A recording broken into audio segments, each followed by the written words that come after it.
तो चलिए दोस्तों, आज की इस वीडियो में आपको बताने वाला हूँ ओप्पो की तरफ से न्यू लॉन्चड टैबलेट, जो कि ओप्पो पैड टैबलेट अभी चाइना में लॉन्च हुआ है एंड गाइस जल्द ही इंडिया में लॉन्च होने वाला है।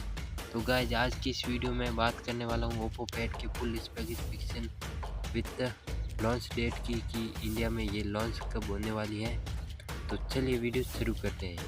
सबसे पहले बात करें इसकी डिस्प्ले की, तो इसमें आपको 10.95 इंच की 2.5 के प्लस LCD डिस्प्ले देखने को मिल जाती है। साथ में आपको 120 हर्ट्ज का रिफ्रेश रेट देखने को मिल जाता है एंड गाइस स्नैपड्रैगन 870 का प्रोसेसर देखने को मिल जाता है। काफ़ी दमदार एंड गेमिंग प्रोसेसर देखने को मिल जाता है।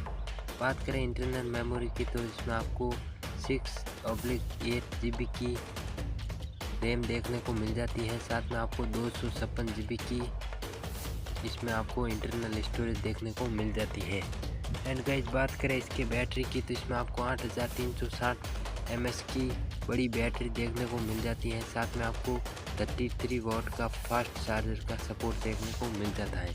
बात करें इसके कैमरा की, तो इसमें आपको 13 मेगापिक्सल का रियर कैमरा देखने को मिल जाता है।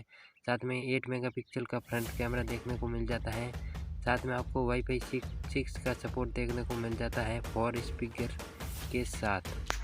तो ये थे इसके जो leak specification Oppo pad new launch tablet के, जो कि अब बात कर इंडिया में लॉन्च डेट की, तो ये लगभग मार्च महीने में लॉन्च हो सकता है इंडिया में।